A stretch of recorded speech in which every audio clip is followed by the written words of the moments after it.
Bonsoir à tous et bienvenue dans ce journal de 18h30 sur TV Plus Madagascar. Tout de suite, nous allons voir les titres. La population concernée a donné son approbation au lancement du projet Base Touliar ce jour lors de la rencontre avec le président de la République Anja Dzouelne et la première dame Mial Radzouelne. Le président Radzouelne et son épouse en personne ont fait le déplacement dans la commune d'Ankilmanilk pour distribuer les vaccins et pour rassurer la population sur les enjeux du projet Base Touliar. Une nouvelle convention de prêt dont le montant s'élève à 165 millions de dollars a été signée le 16 mai 2025 entre le gouvernement malagasy et la BAD, ou Banque africaine de développement. La signature a été faite par le ministre de l'économie et des finances et Adam Amounoum, représentant de la BAD à Madagascar. Les responsables de la commune d'Alassour ont dernièrement reçu de nombreuses plaintes de la population dénonçant le comportement des transporteurs en commun qui opèrent dans la dite municipalité, selon le maire. En effet, la plupart de ces transporteurs ne respectent pas leur cahier des charges. Ils refusent catégoriquement de transporter les passagers jusqu'au terminus. Les accidents liés au travail sont encore nombreux à Madagascar. D'après les explications reçues, la non-application de la SST, ou sécurité et santé au travail, dans de nombreuses sociétés est encore une réalité dans le pays. Domaine économique pour commencer notre édition. La population concernée a donné son approbation au lancement du projet Base Touliar ce jour lors de la rencontre avec le président de la République Anja Dzouelne et la première dame Mial Radzouelne. Le président Radzouelne et son épouse en personne ont fait le déplacement dans la commune d'Ankilmanilk pour distribuer les vaccins et pour rassurer la population sur les enjeux du projet Base Touliar. Du jamais vu, Anja Dzouelne avait même donné libre parole à tous les détracteurs du projet, dont le colonel Fanapera, figure emblématique de la manifestation contre Base Touliar. Après les explications techniques du ministre des Mines et les arguments du président Radzouelne, le projet Base Touliar a été accueilli à bras ouverts. Tiavanadoni, Ivarasata.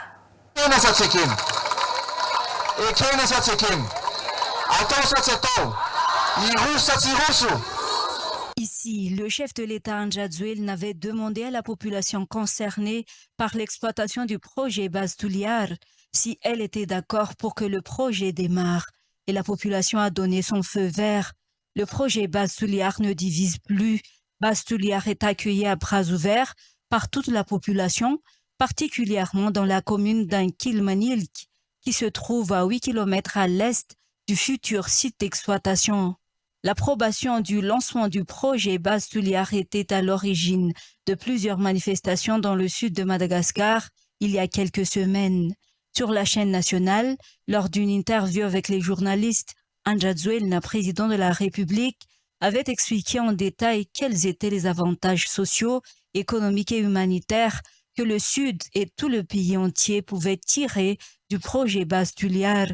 Mais il avait également promis de se rendre dans le district de Touliar 2, de rencontrer la population concernée et de lui expliquer directement les enjeux du projet Base Touliar pour les communes.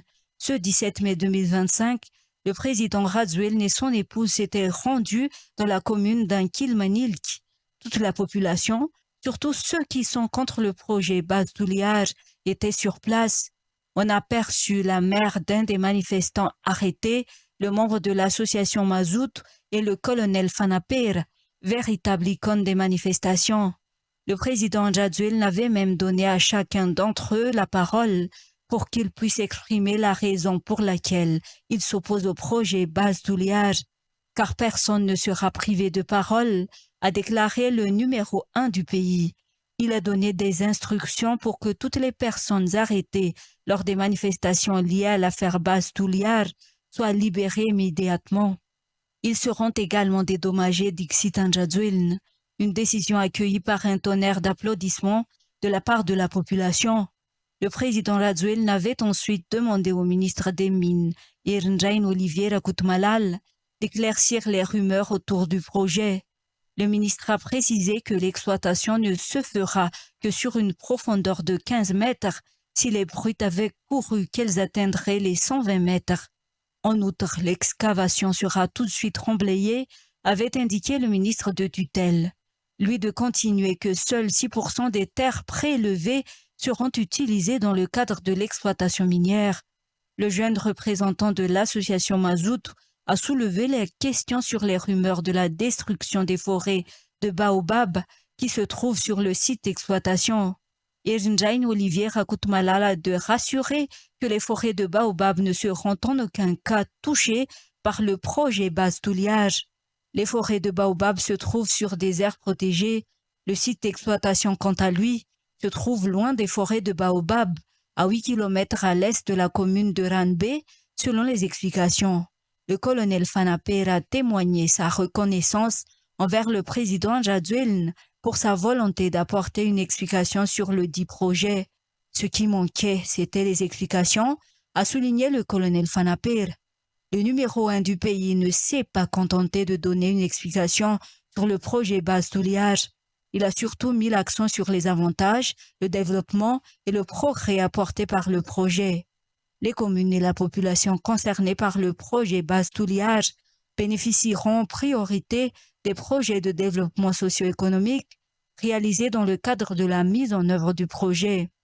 Chaque année, 4 millions de dollars, soit 18 milliards d'ariages de la part du projet, seront alloués aux activités sociales et à la réalisation d'infrastructures de développement pour toutes les communes concernées par le projet.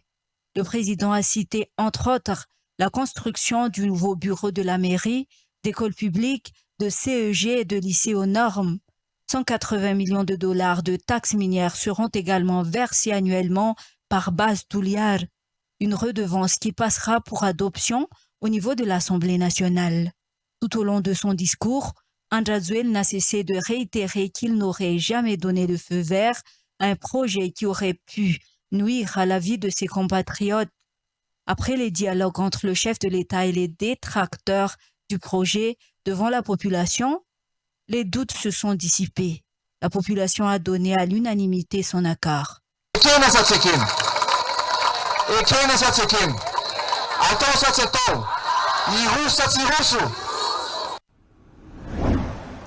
Restons toujours dans ce domaine de l'économie. Une nouvelle convention de prêt dont le montant s'élève à 165 millions de dollars a été signée ce 16 mai 2025 entre le gouvernement malagasy et la BAD ou Banque africaine de développement. La signature a été faite par la ministre de l'économie et des finances et Adam Amoumoum, représentant de la BAD à Madagascar. Abraham Rezavi. Cet argent va financer la troisième phase d'un projet appelé PAC-FC qui a pour but de faciliter le commerce et les transports entre Madagascar et les pays voisins, notamment via le port de Beira. Le projet prévoit de rénover et construire des routes dans le sud-ouest du pays, dans les régions d'Ansimondjefane et de Menabe, pour améliorer les déplacements et le commerce. Le projet aidera aussi les populations locales en créant des emplois et en construisant des infrastructures utiles à la communauté. Il s'agira également de moderniser, grâce à ce financement, les bureaux de la douane par de nouveaux centres de liquidation et de nouvelles brigades cannées. À long terme, l'objectif de ce projet est de promouvoir l'intégration économique régionale, d'augmenter les investissements et le commerce intra-régional, d'améliorer la sécurité portuaire et maritime et de garantir un accès élargi au marché pour les produits malgaches dans le cadre de la zone de libre-échange continentale africaine. Monsieur le représentant au pays, mesdames et messieurs, le développement de Madagascar n'est pas une option. C'est une finalité que le président de la République, Jadouel, tient à concrétiser absolument. Et votre contribution tombe à point nommé. À la veille des assemblées annuelles du groupe de la banque, je pense que cette cérémonie démontre encore, une fois de plus, la qualité de la relation entre l'institution que vous représentez et mon pays. Un pas de plus vers le développement économique et l'ouverture de Madagascar à la région. Actualité sociale dans le secteur du transport. Les responsables de la commune d'Alassour ont dernièrement reçu de nombreuses plaintes de la population dénonçant le comportement des transporteurs en commun qui opèrent dans la dite municipalité. Selon le maire, en effet, la plupart de ces transporteurs ne respectent pas leur cahier des charges. Ils refusent catégoriquement de transporter les passagers jusqu'au terminus. Face à ces plaintes, le président de la coopérative Mirinja, qui assure le transport en commun dans cette zone, a proposé la démonétisation du transport en commun comme solution pour éviter l'utilisation directe de billets dans ce secteur. Suivez les détails sur les images d'Omega Nelson. Environ 1 200 000 personnes utilisent quotidiennement les transports en commun dans la capitale. Si 45 000 bus sont utilisés dans la commune urbaine d'Antananarivo, 9 000 le sont dans les communes suburbaines. Malgré ce parc impressionnant de véhicules, bon nombre d'usagers se plaignent des contraintes auxquelles ils font face dans leurs déplacements à cause des mauvaises pratiques des transporteurs. Pour la commune d'Alassour, dans le district d'Antananarivo-Varajano, de nombreuses plaintes à l'encontre des transports en commun en service sur les lieux ont été reçues par les responsables de la commune.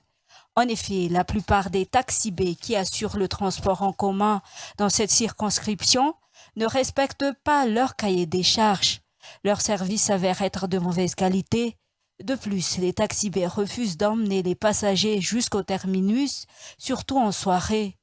Face à ce calvaire que vit au quotidien presque la totalité des usagers des transports en commun dans la capitale et les zones suburbaines, le président de la coopérative de transport Mirinj, qui est l'une des coopératives de transport qui assure le transport en commun vers Alassour, a proposé la démonétisation du secteur du transport en commun comme solution pour éviter les bavures perpétrées par les chauffeurs et les aides-chauffeurs des taxibés. Grâce à ce système de paiement, ces derniers ne seront plus tentés de faire plus de courses qu'il n'est nécessaire pour réaliser des bénéfices conséquents, selon ce président de coopérative, lors de la cérémonie d'inauguration des nouvelles infrastructures de la coopérative Mirinj, qui a eu lieu ce jour. Différents représentants des autorités, tels que la maire de la commune urbaine d'Antananarivo et le président du Sénat, ont assisté à l'événement. Le président du Sénat a profité de l'occasion pour solliciter une prise de conscience de la part de toutes les autres coopératives de transport pour qu'elles suivent cette initiative en vue d'une amélioration de ce secteur. Les accidents liés au travail sont encore nombreux à Madagascar. D'après les explications reçues, la non-application de la SST ou sécurité santé au travail dans de nombreuses sociétés est encore une réalité dans le pays. Or, la sécurité et la santé au travail n'est pas une option, mais un droit fondamental pour les travailleurs et les travailleuses, selon l'Organisation internationale du travail. D'où la finalisation de la politique nationale de sécurité et de santé au travail et celle du programme national qui sont en cours actuellement. Chaque année, près de 2,9 millions de travailleurs perdent leur vie sur leur lieu de travail au niveau mondial d'après les statistiques, une perte humaine inacceptable avec des conséquences économiques considérables selon les explications. Même si les cas à Madagascar n'ont pu être encore dénombrés, la situation est alarmante. Le manque d'infrastructures adaptées, l'insuffisance d'équipements, mais surtout le concept selon lequel la santé et la sécurité au travail seraient une option constituent les principales raisons de la non-application de la SST d'après le GEM, Groupement des entreprises de Madagascar. Cependant, en 2022, lors de la 10e session de la Conférence internationale du travail, les acteurs du monde du travail ont unanimement décidé d'élever la sécurité et la santé au travail au rang de principe et droit fondamental du travail. Les conventions numéro 165 sur la sécurité et la santé des travailleurs et numéro 187 sur le cadre promotionnel pour la santé et la sécurité au travail sont devenues des conventions fondamentales de l'OIT. De ce fait, la SST est donc une obligation pour tous.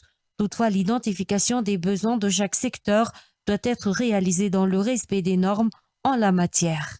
Ce qui est important, c'est chaque secteur, et là je parle sous le contrôle du président du GEM, chaque secteur doit pouvoir évaluer les risques en matière de sécurité et santé au travail et ainsi agir en conséquence. Voilà. Un atelier sur la finalisation de la politique nationale de sécurité et de santé au travail et du programme national se tient donc à Antananarivo pendant 4 jours. Plusieurs thématiques en matière de SST et des actions concrètes seront discutées pendant ces 4 jours pour répondre aux défis spécifiques de Madagascar, incluant la formation des professionnels de la SST, l'amélioration de la protection sociale pour les travailleurs et des mesures incitatives pour les entreprises avec l'appui de l'Organisation internationale du travail. C'est déjà la fin de ce journal. Merci de l'avoir suivi jusqu'à son terme. On se revoit à 19h30 dans le journal en version malagasy. Au revoir.